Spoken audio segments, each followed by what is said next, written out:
से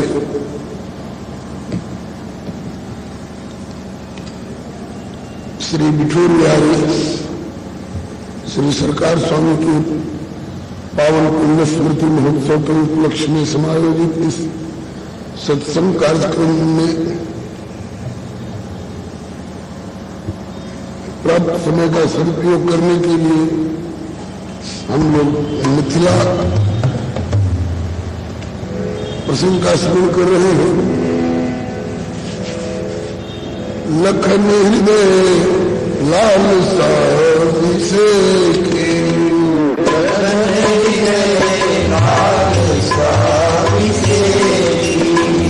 जाई जनक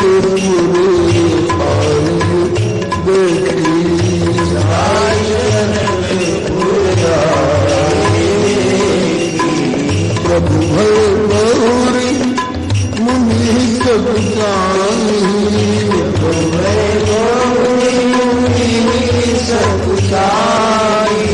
प्रकट न कहे मन मुस्कान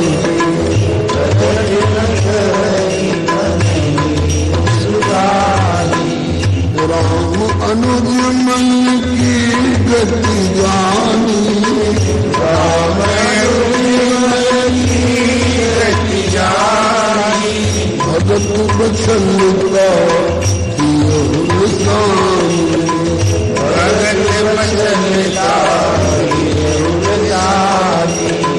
परम विनीत सब कुछ मुस्काई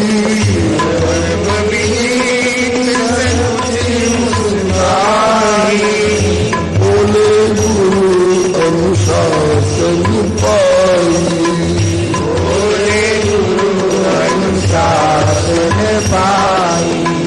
नाथ लखन उर देखन चाहिए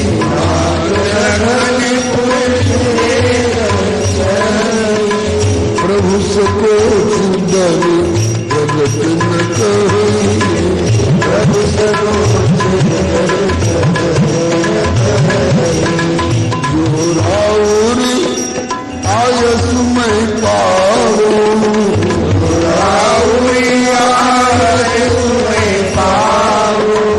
नगर दिखाई तुरंत ले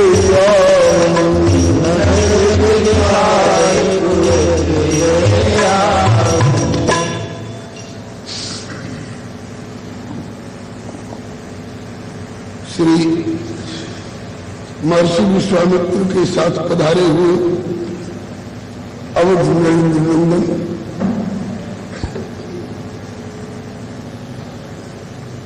रघुवंशी युगल किशोर श्री राम लक्ष्मण गुरु जी समेत सुंदर सदन में ठहराए गए हैं। सवेरे का जलपान हो चुका है, दोपहर का भोजन भी हो चुका है। भोजनोत्तर थोड़ा जो विश्राम हुआ करता है वह भी हो चुका है और गुरु जी भी बैठे हो गए हैं। श्री राम लक्ष्मण जी युगल पार्श्व में विराजमान हैं और इनके सन्मुख ऋषि मुनि वृंद भी विराजमान है।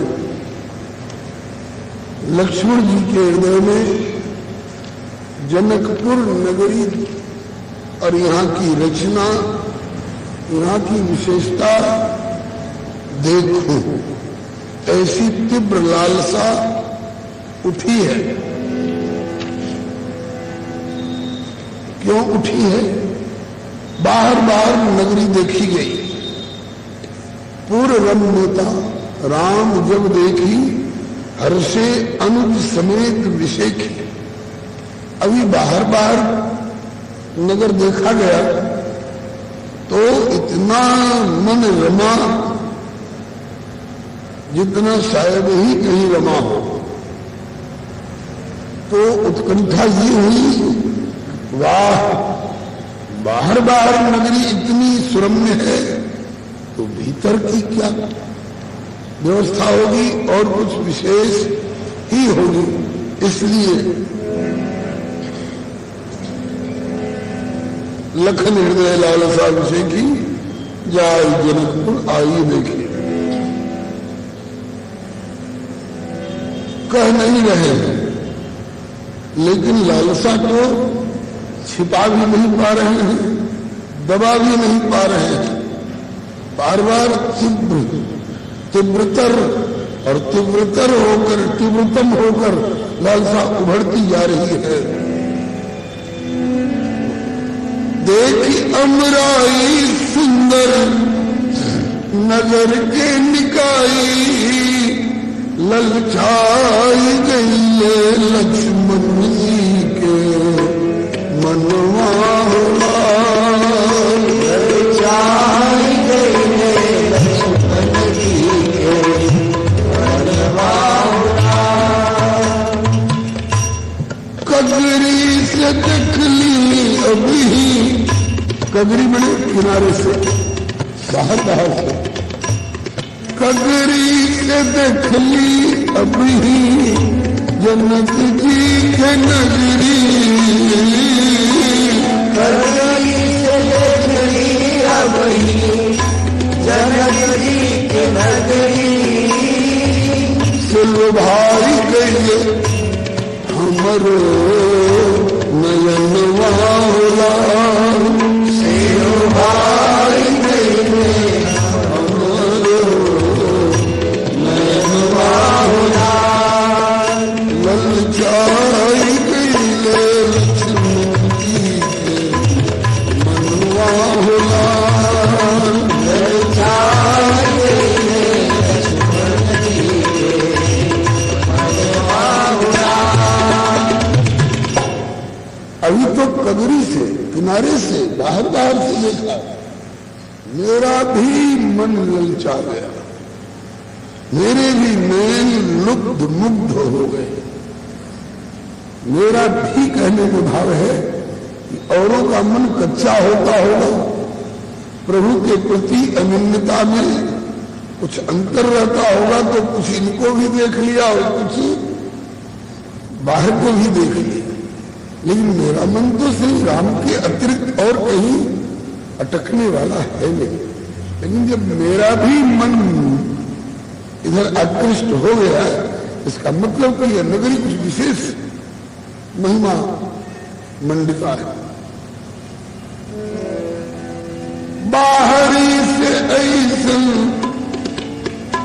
बाहर बाहर की नगरी ऐसी है तो बाहरी से ऐसन तो हुई भीतरी से कैसन, बाहरी से ऐसन होई भीतरी से कैसन, बाहर बाहर ऐसन तब हुई भीतर से कैसन, बाहर बाहर ऐसन होई भीतर से कैसन। तनी चल भैया, तनी चल भैया करी दर्शनवा होला, तनी चला भैया करी दर्शनवा होला, ललचाई गईले लक्ष्मण जी के मनवा होला, ललचाई गईले लक्ष्मण जी के मनवा होला।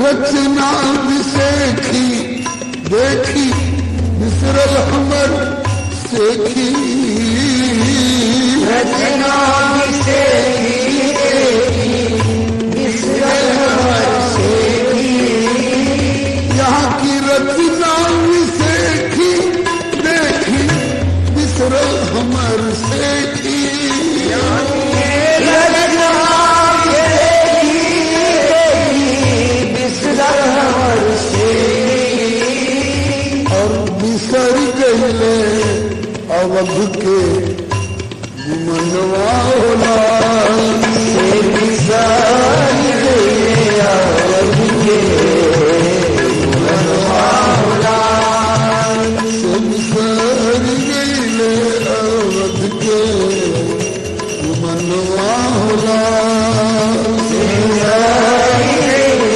अवध के मनवा होला, ललचाई गईले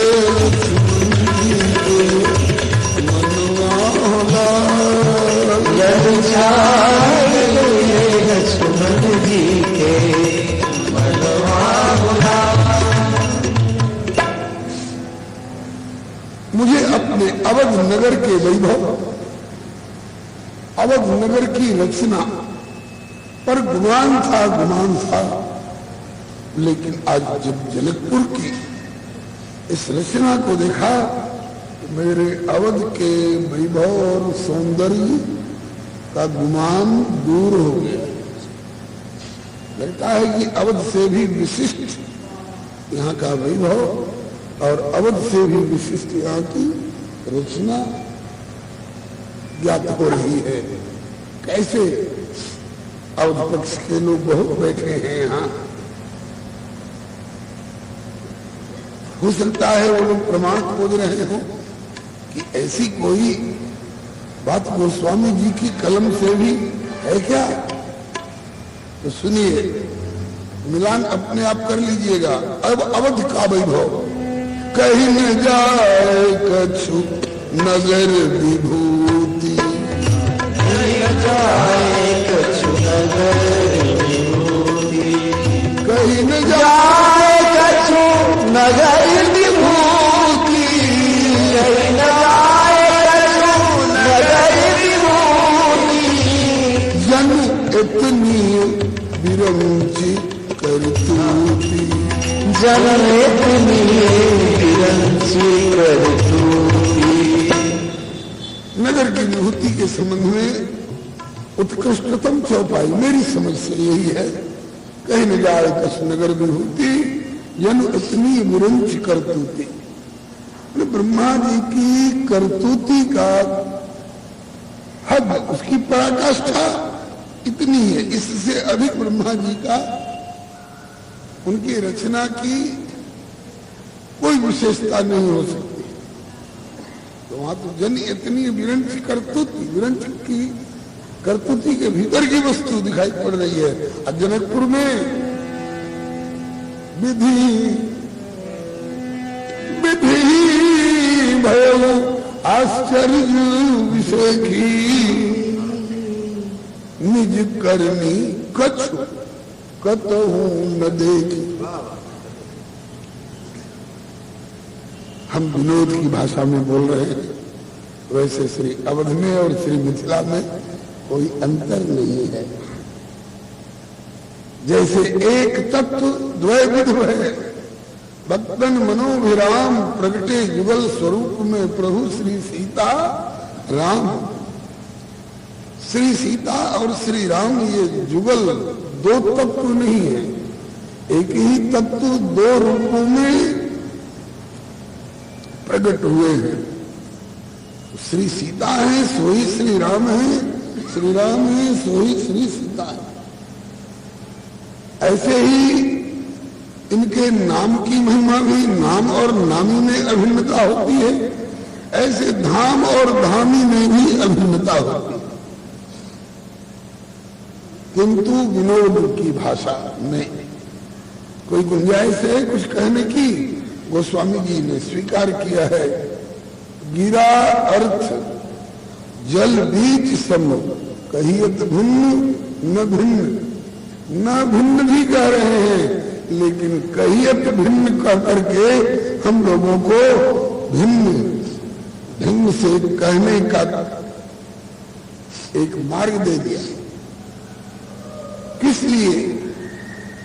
अयोध्या वालों की हेठी कराने के लिए? बोले नहीं, हम लोगों के मुख से मिथिला पक्ष की बातें सुन करके अवधवासी खिलखिला उठते, रघुनंदन की बतीसी खिल जाती है।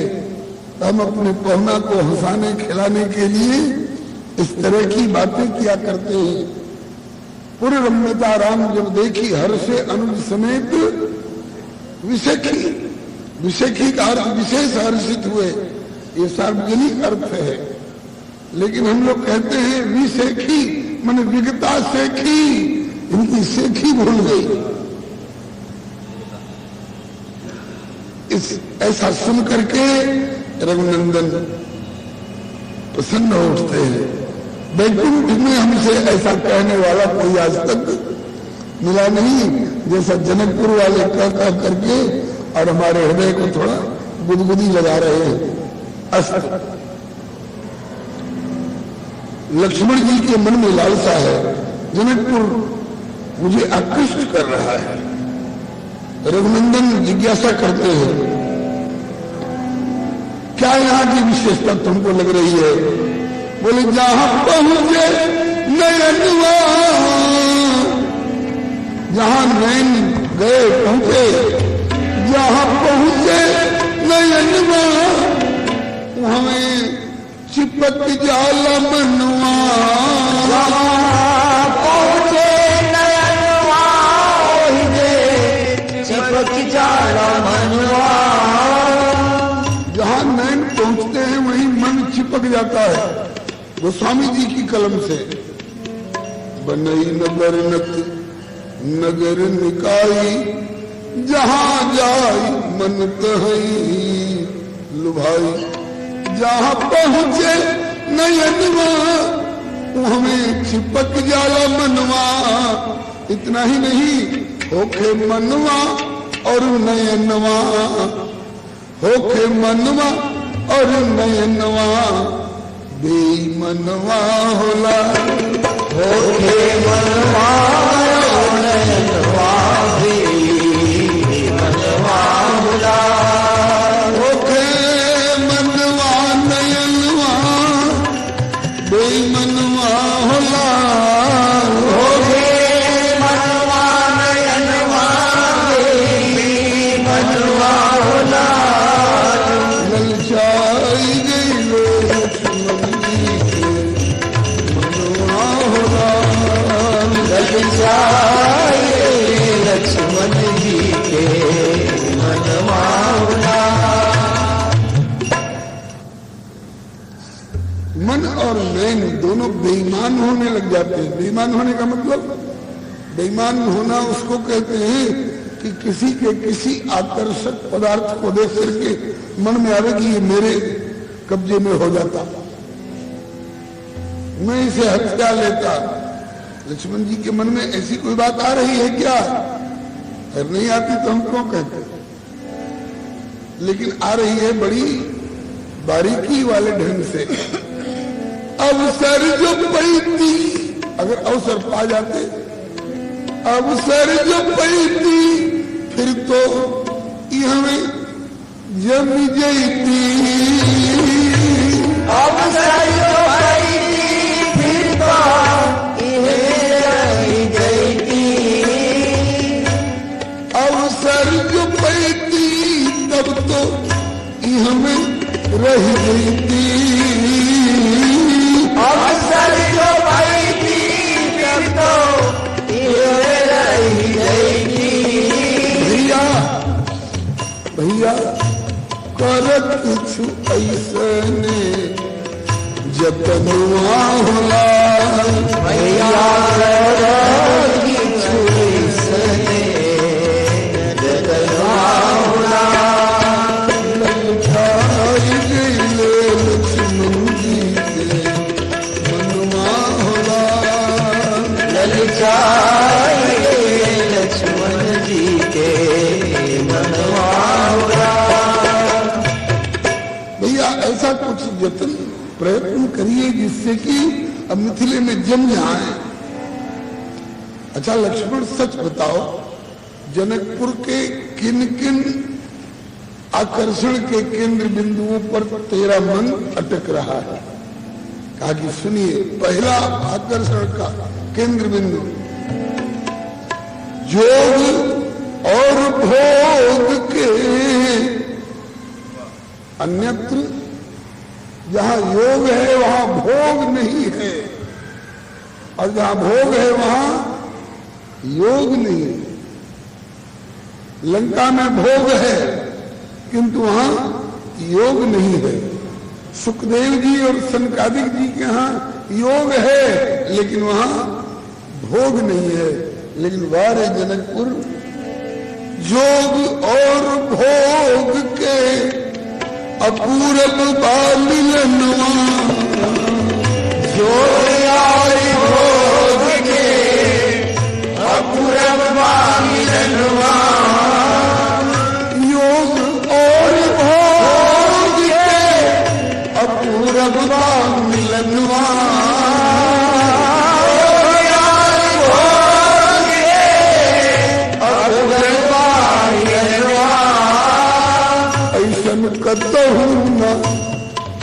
ऐसन कतहू न लौकेला जहाँ होला। ऐसन कतहू न लौकेला जहाँ होला। ललचाई गईले मनुआ होला। ललचाई गईले लक्ष्मण जी के मनवा होला। योग और भोग का अपूर्व यहाँ सामंजस्य है। ऐसी कोई पंक्ति गोस्वामी जी के कलम से है क्या? वंदना प्रकरण में प्रणमो परिजन सहित विदेहु जाहु राम पद गूढ़ स्नेहु। योग और भोग राखे गोई राम विलोकत प्रगट सोई। श्री राम का स्नेह रूपी रतन एक डिबिया में बंद कर रखा है जनक जी ने। और डिबिया कौन चीज की है? बोले जोग की और भोग की।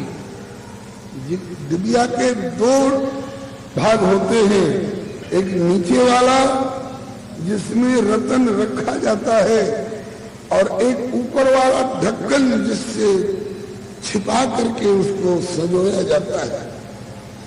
तो जनक जी के यहाँ श्री राम का स्नेह रूपी रतन, प्रभु के प्रति स्नेह रूपी रतन, और उसको जतन से रखने के लिए इधर योग रूपी डिबिया और भोग रूपी ढक्कन, और उसके बीच में श्री राम का स्नेह रूपी रतन। जोग भोग में राखे गोई, छुपोए करके, छिपाए करके जतन पूर्वक रखा गया है। किसी को अब तक पता नहीं था कि जनक जी योगी और ज्ञानी होने के साथ साथ सगुण साकार ब्रह्म के इतने बड़े प्रेमी भी हैं, क्योंकि अब तक स्नेह रूपी रतन जो था वो भीतर छिपा हुआ था। लेकिन आज राम विलोकट प्रगट सोई, राम के अवलोकन करते ही ऊपर वाला ढक्कन तो जाने कहां जाकर के पड़ा, और जब ऊपर का ढक्कन हट गया तो लोगों ने देख लिया कि अरे देखो देखो, इसमें राम का स्नेह रूपी रतन भी इन्होंने पहले से छुपा करके रख रखा था। आज श्री राम के सन्मुख आते ही वह ढक्कन खुल गया, उद्घाटित हो गया वह रतन। मेरे अनुमान से इस चौपाई का यही भाव होना चाहिए। जोग भोग मह राखो गोई, राम विलोकत प्रगटु सोई। लक्ष्मण जी कहते हैं कि ये विशेषता है। योग तो ऐसा है कि बड़े बड़े योगिंद्र आते हैं यहाँ योग और ज्ञान का प्रशिक्षण प्राप्त करने के लिए, और भोग ऐसा है कि बिथ कहीं विबुध विलोक विलासु। यहाँ का वैभव, जनक जी का वैभव तो दरकिनार, जनक जी के यहाँ झाड़ू लगाने वाले का वैभव देख करके जो संपदा नीच गृह सुहा सो विलोक सुर नायक मोह। देवताओं की कौन कहे, देवराज इंद्र भी मुग्ध होते हैं, काश मेरे पास यह संपत्ति होती जो जनक जी के झाड़ूदार के पास। जनक जी के झाड़ूदार की संपत्ति की और वैभव की जब ये उत्कृष्टता है तो फिर जनक जी के है क्या कहना। एक विशेषता तो ये मिली, दूसरा आकर्षण का केंद्र बिंदु तुम्हारी दृष्टि में लक्ष्मण बोले कि ज्ञान और प्रेम के, ज्ञान और प्रेम के तो खुलल यहाँ खनवा। ज्ञान और प्रेम के तो खुलल यहाँ खनवा।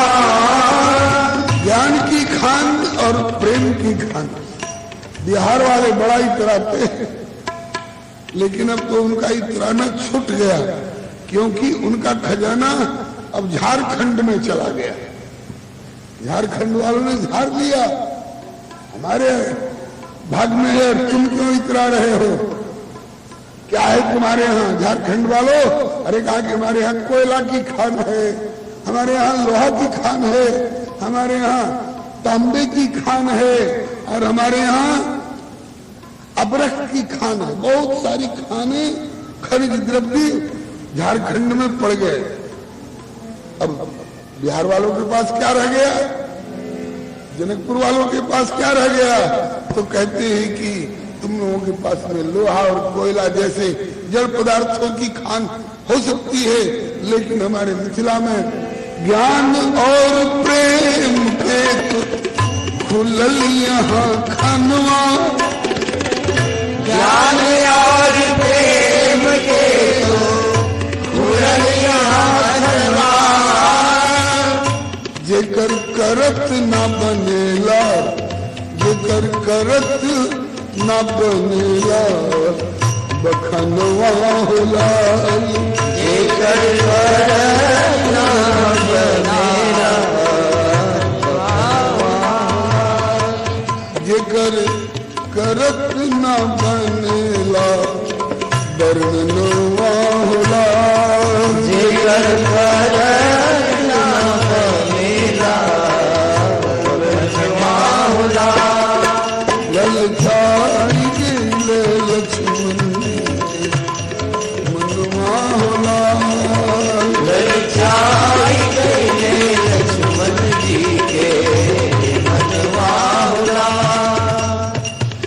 ज्ञान और प्रेम दोनों परस्पर व्यवहार की दृष्टि से विरोधाभासी मालूम होते हैं, ज्ञानियों की सभा में अगर किसी की आंख में एक बूंद आंसू आ गया तो उनको धिक्कारा जाएगा, ये इसके हृदय में मोह की वृत्ति बैठी हुई है, नहीं तो आंसू क्यों आए।